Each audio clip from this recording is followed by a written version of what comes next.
I'm coming in hot.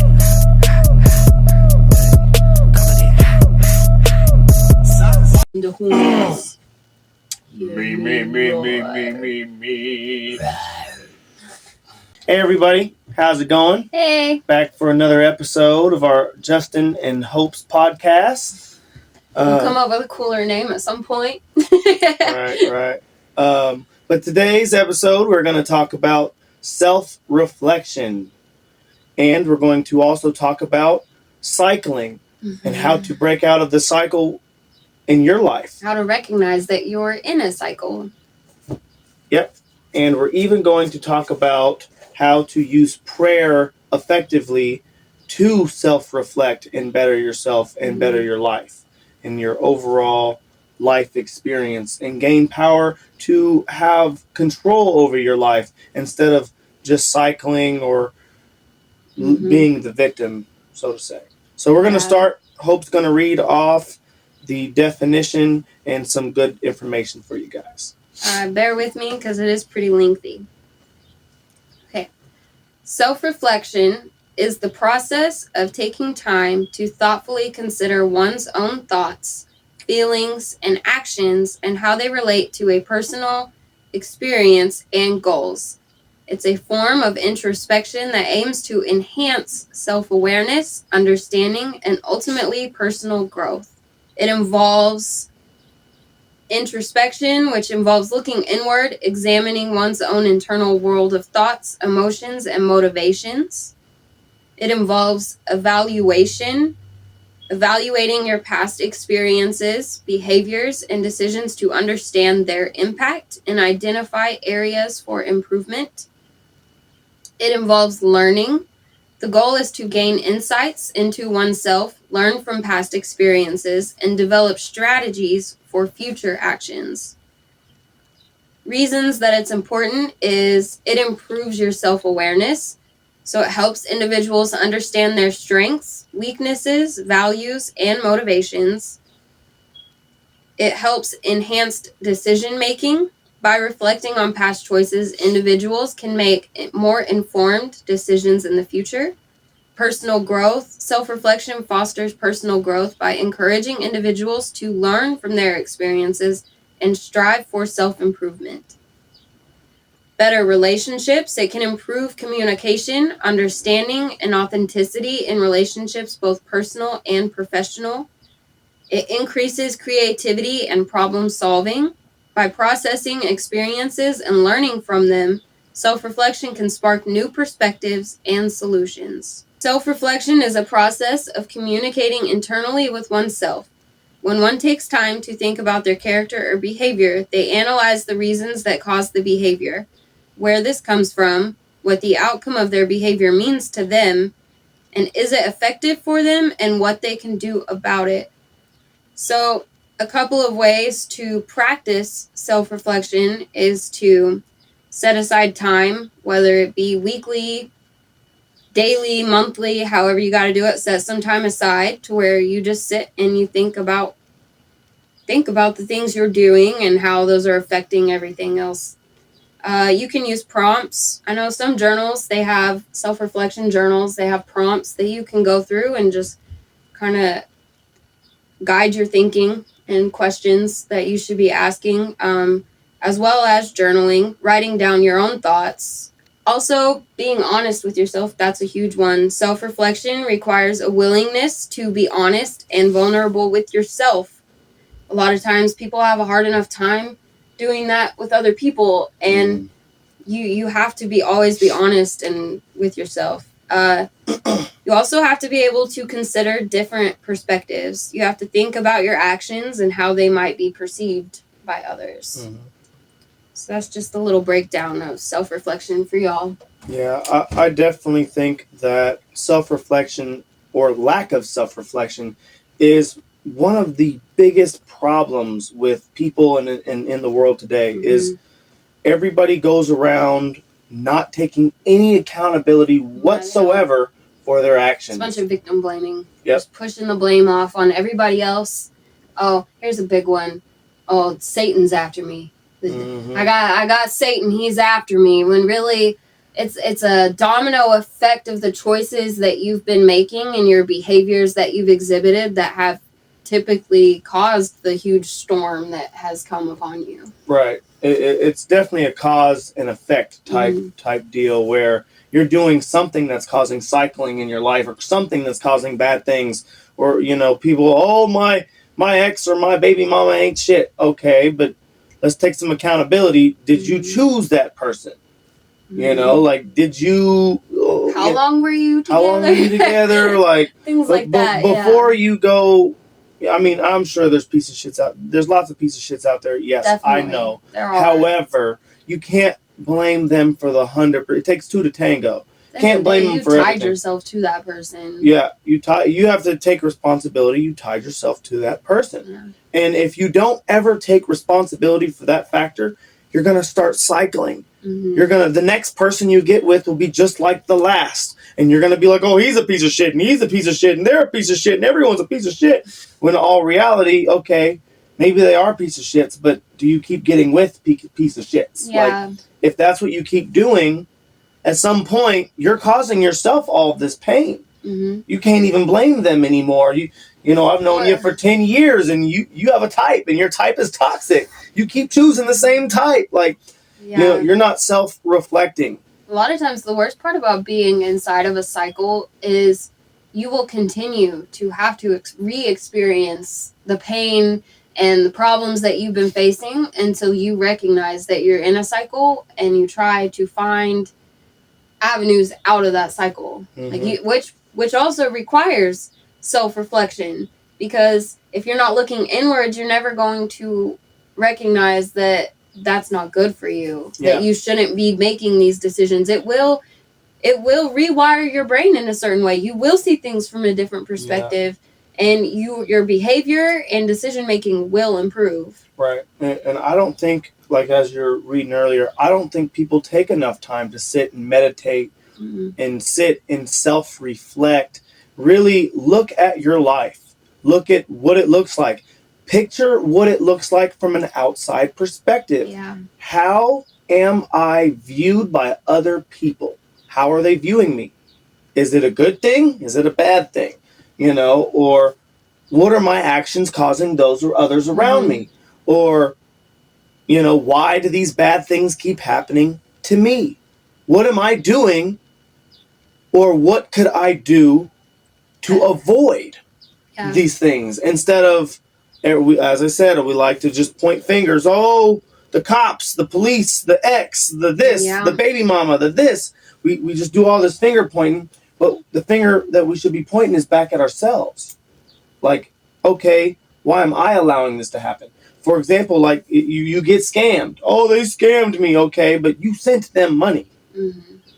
Okay, so yeah, they're shitty for scamming you. I hate scammers. However, did you allow them to scam you? Mm-hmm. Did you send money in hopes of some whatever it was, whatever the scam was, and now you're mad because you can't get your money back? Like, what's that they say? It's like, you got one finger pointed at me, but you got three pointing right back at you. Right back at you, yeah. Yep. I mean, you got to take responsibility. I'll even see in toxic relationships. You might have a guy or a girl treating the other one like complete trash. They're narcissistic, controlling, and abusive. And you can point and be like, oh, they're terrible all day. But you also have the power to allow, tolerate, separate. You have that power. So if you didn't use that power, then you can't just push the blame on them. Yeah, you have to take part of that blame. Yeah. That's accountability. And if you don't take that accountability, you're never going to break out of that cycle. You're never going to change. You're never going to fully, successfully self-reflect and better your life. Yeah, I agree. I'll jump into the next topic is cycling. Yeah. Okay. A lot of times, because of these scenarios, we spend time cycling. We're like a hamster on a wheel, wondering why we can't get anywhere. Or some people probably don't even think about that. Don't even think about it. As I said, don't sit and take enough time to self-reflect, to meditate, to think. Which I do feel like our system is designed a little bit to cause people to not self-reflect. I mean, the hustle and bustle of just the everyday life is busy, and it is hard Like, you have to actually prioritize time to set aside to self-reflect and do these meditations and have these things, or even in your hustle and bustle while you're driving down the road. Maybe instead of listening to the music, maybe you sit and you think about your own thoughts. Yeah. Maybe you find some kind of time. Just a little bit of time is important. Mm-hmm.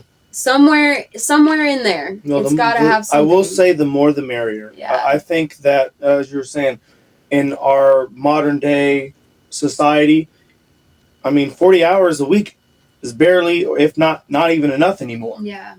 If you're working any kind of regular job, it's barely enough anymore. So people are working overtime.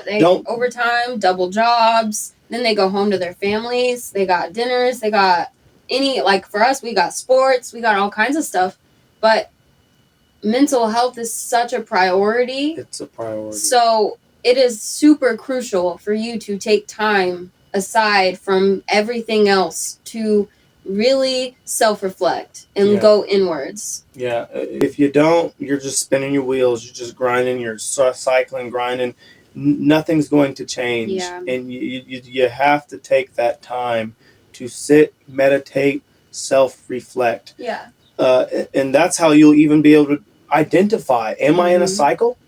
Am I cycling right now?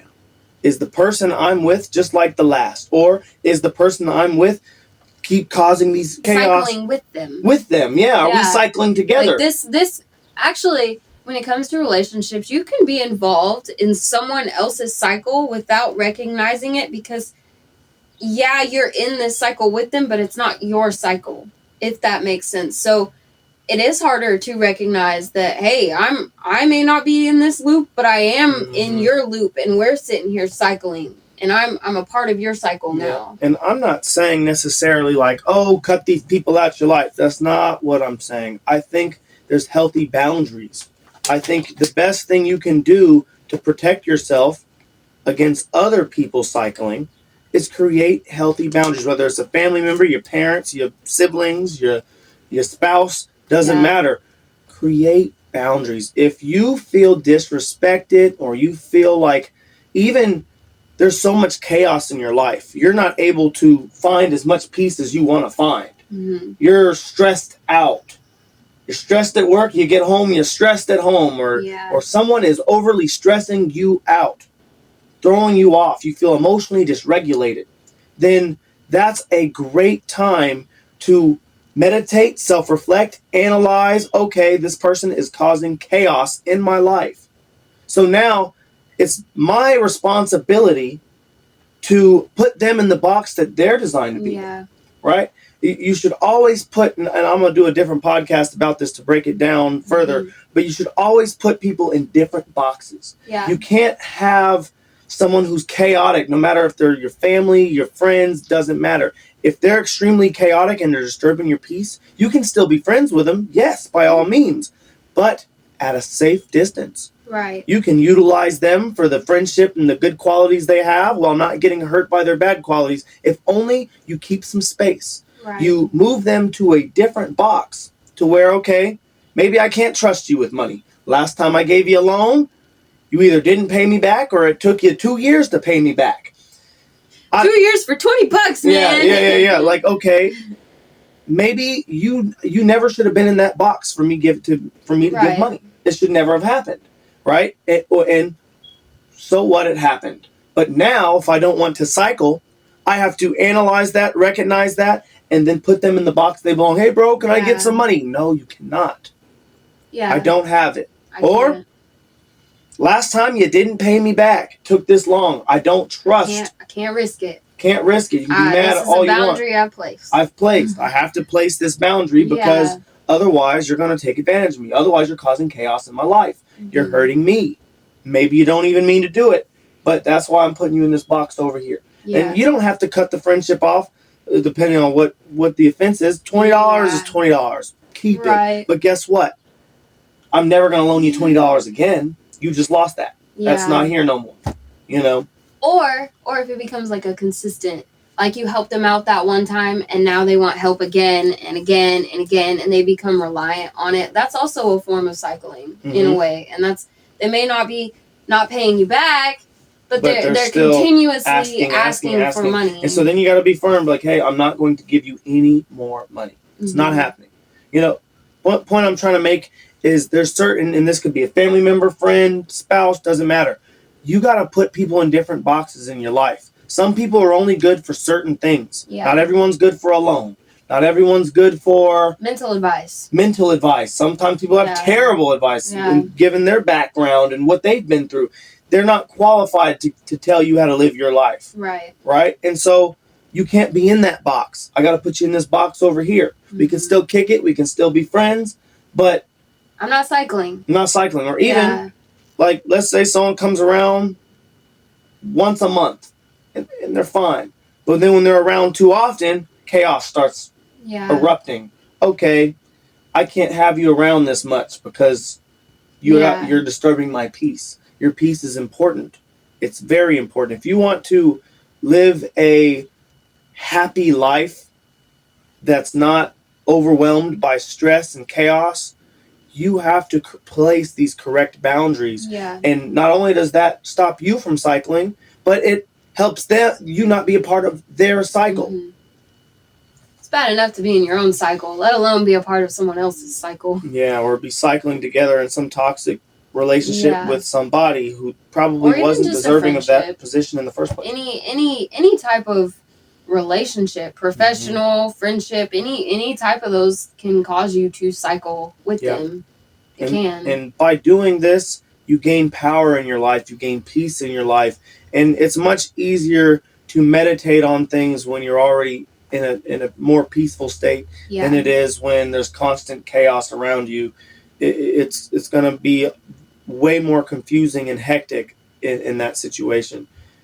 But the moral of what I'm trying to get at is you're not going to be able to break down any of these things unless you sit back and self-reflect. Right. You can even pull out paper and a pen and that's why journaling is so important. It also helps you keep track of your own personal growth. Yeah.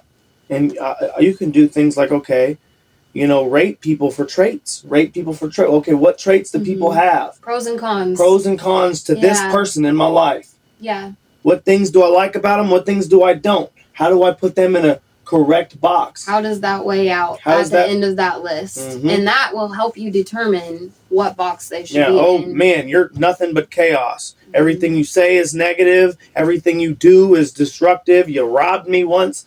You're probably someone who doesn't deserve to be in my life. Now, I'm blocking you. I'm creating space. Depending on the level of toxicity, restraining orders, whatever has to be done. Yes. But you have to protect your peace. And that is a good way to keep yourself from cycling. Good way to self-reflect and take control of your life in this reality.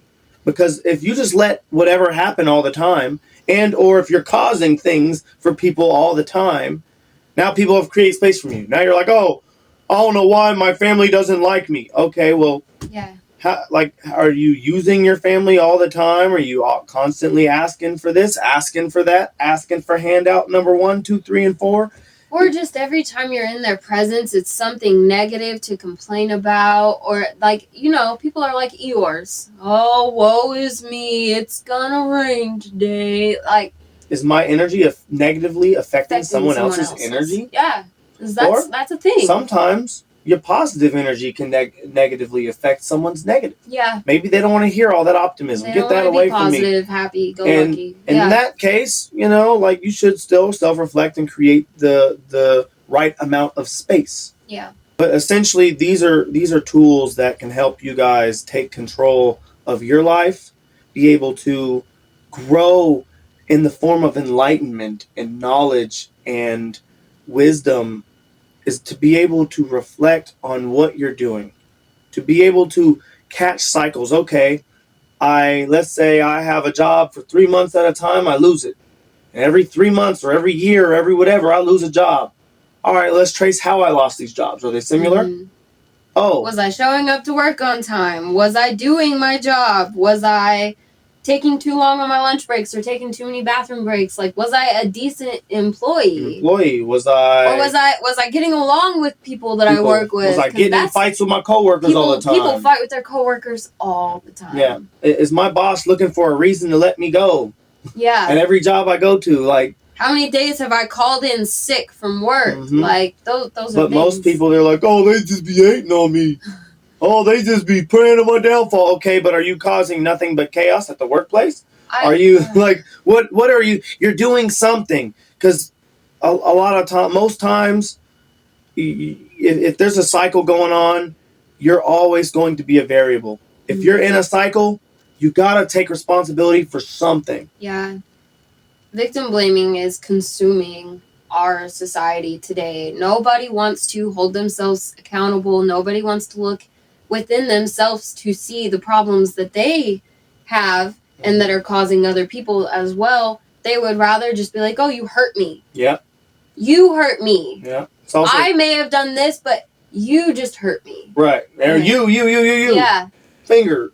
And that's also a big thing in relation. And like, there's relationships that if you find yourself fighting with your partner all the time, most likely, and I don't know y'all's situation, but most likely it's because you guys are in the same box, and I'm looking at you while you're looking at me.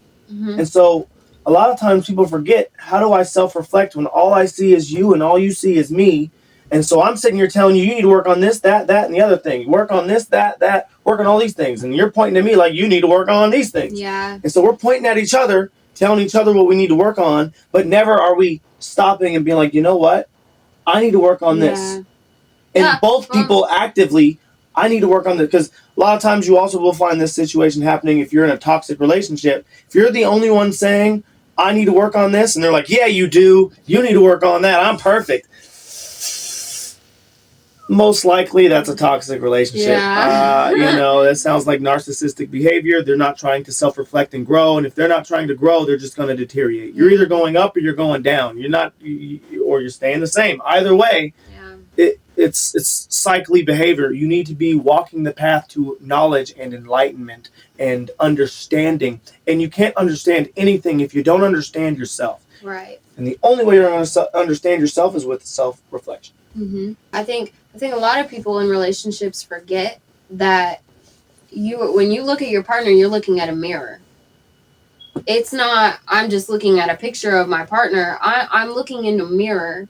Mm-hmm. Like what you're saying and the things I cause, I can self-reflect. Like the things that are happening with you, I can turn around and look at myself and be like, oh, okay, this, and this needs to be adjusted because I see what's happening. It's a mirror effect. It's not a portrait effect. Yes. You know what I'm saying? I find even in our own relationship, I'll talk about us for a little bit. In our own relationship, often if I'm helping her with something she's going through or she's helping me with something I'm going through, it's never usually a, hey, you need to fix this. It's more along the lines of, I'm trying to help her figure it out. Because she has to do the self-reflection. She has to figure it out for herself. So I'm like, okay, well, like what traumatic things have you been through? Like what that are similar to this? Like, can you trace the roots on that? Triggers. Yes. Trauma causes damage. It's cause and effect. And so if you went through some trauma, whether it's as a child or as an adult or with an ex, and then now you're still and trauma also causes memory loss. Mm-hmm. So sometimes you can be triggered and have no idea why you even feel triggered until you start doing the self-reflection journey. And then you can kind of start to remember some of the stories. You start hashing things out within yourself. That's all a part of our healing journey. Yep. And self-reflection also helps you find who you are. Yeah. And sometimes separate yourself from what you've been through. What you've been through. Mm-hmm. Trauma, whether it's from your parents or whether it's from your spouse, it leaves stains on your soul.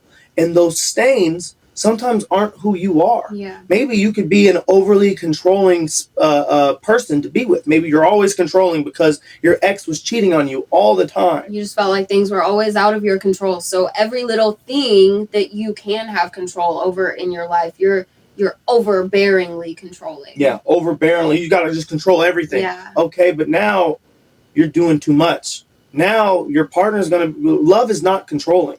Right. It's not. And so now your partner's not feeling love from you. They're feeling control, constant control. And then you wonder, well, why is this one cheating on me now? Okay, maybe you have a part to play. Yeah. I'm not saying it's okay to just be cheating on people, but I'm saying that you can push people. Whether they do what they do is up to them. But the last thing you want to be doing is pushing someone away from you because of the trauma from your last relationship. Right. You know, bleeding all over me. You're bleeding all over your new partner. Mm-hmm. And that's not self-reflecting. You have to figure out who you are. Is that who I am? Am I a controlling person? And why am I a controlling person? Like, these are the questions you need to start asking yourself. And being honest. I know I read something about being vulnerable and being honest with yourself. If you are going to truly go through this process, you have to be honest. Even if you don't like what your answer is within yourself, being honest is the first way to correcting those things. Got to be honest with yourself. And that's, I know, another thing that I feel most people struggle with is, I'll call it your own energy, the energy of your soul. Mm-hmm. I'm not sure if this is a topic that a lot of people know about. Everybody has a soul, whether you believe it or not. It's scientifically proven that we might as well have our bodies. We have electricity inside of our vessels, you know, and you might as well call that electricity a soul. If you don't believe in anything, you can believe that we have electricity in our bodies. Yeah. We you know, so what is the level of light and dark in my energy? Yeah. What is the level of negative and positive? We're like magnets. Yeah. We're magnets, negative and positive. Mm-hmm. We are like magnets. And so because we're like magnets and we have negative and positive, a lot of times we don't come to terms within ourselves. Where is my negative? Where is my positive? How much energy do I have in these variables? And then once you realize, okay, maybe I have more negative or more positive or more or whatever I am, like being okay with that. Yeah.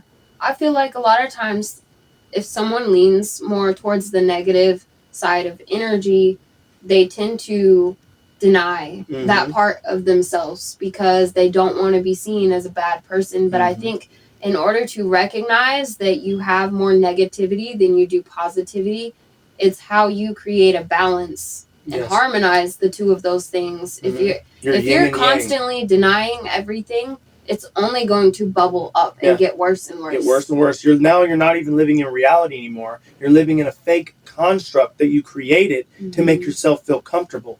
You're no longer self-reflecting. You're living in a fake world. You're complacent. And it's okay, because I can admit that there's times in my life where I have been a piece of shit, a garbage trash can. Trash. And I apologize. And if I'm someone who's hurt you guys and someone's listening I feel that, I apologize to you. I apologize genuinely. Yeah. But I have to self-reflect and realize, okay, maybe I messed up. Maybe I'm not perfect. And the only way for me to better myself is by realizing and accepting, at one point I was a piece of shit. And I would have never been worthy enough for you in my life if I was still that piece of shit. I had to stop, be like, hey, point myself in the mirror. You're a piece of shit. And I can't change that unless I acknowledge it. Accountability. Yeah. Vulnerability, being honest, all of those things are crucial to self-reflection. Yep. And I think a big thing, and I'm going to try to say this as soft as I can, but I think a big factor is a lot of times people might be confused. Yeah. You know, whether you grew up Christian, Catholic, Muslim, doesn't matter. There's a lot of times in belief systems, there is a light and dark variable. A good versus evil. Good versus evil. And so nobody wants to be seen as evil. Right. No one wants to be seen. No one wants that. And so some unself-reflective people will be like, I'm not bad, while continuing doing bad things because they're lying to themselves. Yeah. So, but the moment you can be like, okay, maybe I am bad.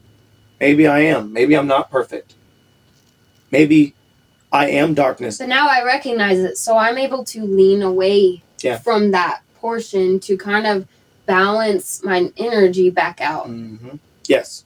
And because I know the last topic I wanted to talk about, I know we talk about self-reflection. I think this is a decent breakdown. We have another video as well, and we'll probably do another one on this sector again, and including putting people in different boxes in your lives. Yeah. We're going to do a different segment on that one to break that down even more as well, to help you guys gain more power and control over your reality. Yes. But the final thing I wanted to talk about is prayer. How to utilize prayer correctly. There is a way to go about it. And the way to go about it is, it's very similar to meditation. Mm-hmm. Very, very similar to meditation, where meditation is the same concept. You're sitting somewhere alone, peaceful, and you're trying to look within. To find inner peace. To find inner peace. Yeah. Same thing with prayer. You're looking within to speak to the Creator about yourself. Yeah. Or even the others around you. But others around you to seek to understand. Yes. If you ask to seek to understand about yourself and or others around you, that is what's going to gain knowledge and power and self-reflection in your life. Dear Lord, I want to understand so-and-so because I feel hurt by them, and I want to understand them so that way I can no longer allow myself to be hurt by them. You hear how I'm taking accountability for part of me getting hurt by somebody is also my fault. Yeah. If I'm in a fight and my hands aren't up and I get punched in the face, my hands were not up. Right. I have to take responsibility for my hands not being up. Same thing with interactions with people. You have to take responsibility for the hurt. So when you're praying, don't, I pray for so-and-so, hope they get better. No. I mean, you can hope that all you want. But the way you're supposed to pray is, Lord, help me understand this person. So maybe I can help them. Maybe I can break down what they're going through in their head. So that is how you want to be able to pray. Not, oh, Lord, you do it. No, you do it. Yeah. They're in your life. Let God speak through you to help that person. But you can't do that unless you don't understand them. Lord, help me understand why they are the way they are. Okay, what have they told me, Lord? Oh, they told me they went through this trauma, that trauma, that trauma. And that created them to be this. That's probably what will be told to you in that moment. And then you're going to be like, oh, that makes sense. And maybe you can be like, hey, different perspectives. You know, yeah. I want to help you with what you're going through, but from a distance. Because you've already hurt me too much, and I've learned why you are the way you are, so I can no longer allow that to hurt me in my life. But if I can help you, I will. And I want, and then you can tell them the same message that I'm, that you tell them. Self-reflect. One of our quest is to make the world a better place. And we're trying to make the world a better place by doing this podcast and by trying to teach self-reflection to people and trying to help people better themselves, because I can't make the world a better place on my own. So that's where we look at you guys to spread these kind of messages and eliminate ignorance from this world. It takes a community. I mean, I read the other day, part of the reason that there's so much ignorance in the world is because people are so isolated into themselves. And if we can build a community and a village of people that are putting out these messages and helping everybody and kind of building each other up, I think the world will become a better place. I agree. I think a lot of people are selfish and they only look after me and mine. Mm-hmm. But when you understand that you and your neighbor, we're all connected. We're all connected through the Creator himself. We are all human beings. We share even a soul connection. Yeah. We share that with one another. We are the human race. And the only way we're going to even protect our own is by protecting all of us. All of us. We have to. And the way we do that is by self-reflecting and getting rid of ignorance. Mm-hmm. We have to seek knowledge, because ignorance is only going to cause problems for us. It's going to cause problems every which direction we look. It's going to cause pain, suffering. I see this world could be something great. A utopia. A utopia. It could be beautiful. There's enough food in this world to feed the whole planet, but it gets thrown away for greed because everyone's all me and mine. Mm-hmm. So that's essentially my point and why we're podcasting. We're trying to, I'll put it this way, reprogram the mindsets of the world to something better. Yeah. I think Jesus left a perfect example for people to follow about how to love one's neighbor, how to love each other. And I think that is the key, is to Yeah. follow in his footsteps. There's other prophets like Buddha, and the list goes on. There's truth in many things and wisdom in many places. And you can't be afraid to understand that wisdom. You have to seek to understand and use the power of discernment to weigh whether something is true or Find the false. truth. Anything else you got for today? Because I think I covered everything. How to pray, how to get out of cycles, and self-reflection in general. We have a whole list of topics that we're going to be hashing through. So Yeah. at some point, we're going to touch pretty much everything. Yeah, we'll get back to it as Yeah. well. And we didn't want to take too much of you guys' time. We appreciate you guys for listening. Thanks for listening. Thanks, like, subscribe, share, all that stuff. Yeah. We appreciate it greatly and hope that you guys hear our message. Hope you can spread this message. And we appreciate you. Have a good rest of your day. Bye. Audio Jungle.